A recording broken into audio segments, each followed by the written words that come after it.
आयो ल हेर्नु इलेक्ट्रिक स्कुटीले तान्दैन भन्ने मान्छेहरू यहाँ हेर्नु होला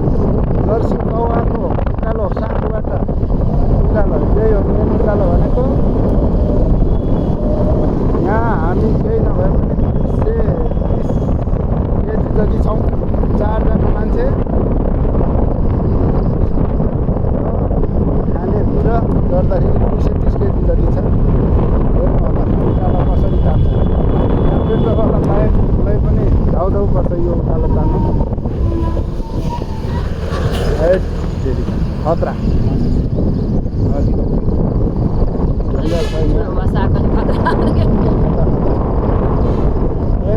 यतिको तान्ने त नेपालमै पहिलोचोटि होला इलेक्ट्रिक स्कुटी मध्येमा भिडियोमा चाहिँ अलिकति ठाडो बाटोलाई पनि सिधा जस्तो देख्दो रहेछ तर यो बाटोमा आउनुभएको मान्छेलाई थाहै होला यो कतिको उकालो छ भनेर त्यसमा पनि 230 केजी जति हामी वेट 20-25 केजी होला है दुईवटा नानी हामी दुईजना 4जना हेर्नुहोस् उकालो कस्तो छ इलेक्ट्रिक स्कुटीको पावर हेर्नु होला हेर्नुहोस् यो भिडियोहरू सबैले हेर्नुहोस् अनि यही स्कुटीलाई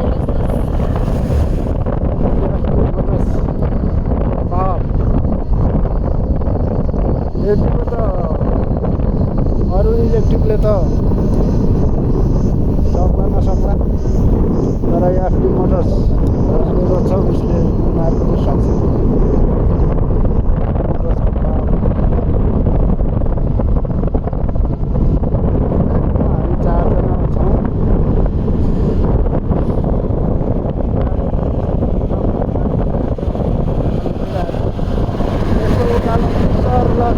ओभरटेक त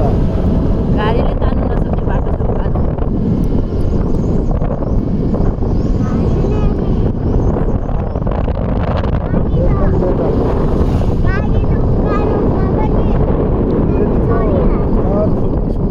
छैन जस्तै लाग्छ मलाई हेर बस हो त कस्तो हिँडिरहेछ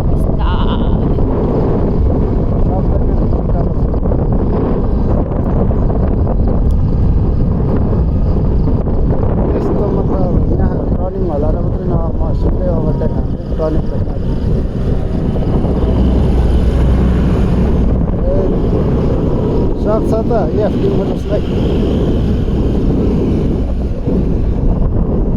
इलेक्ट्रिक स्कुटीको किन हो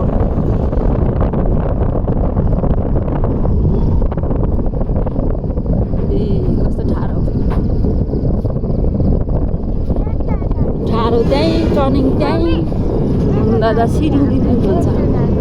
हातमा हेर्नु त कति ठाडो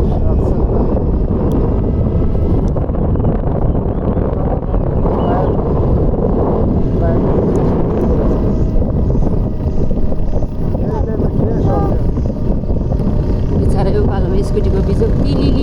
दुईजना छ जम्मा र हाम्रो यत्रो बडीले सिधै ओभरटेक गरिदिन्छ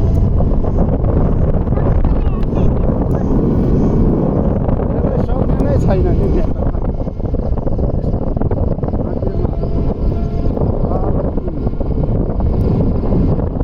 मोटरसाइकल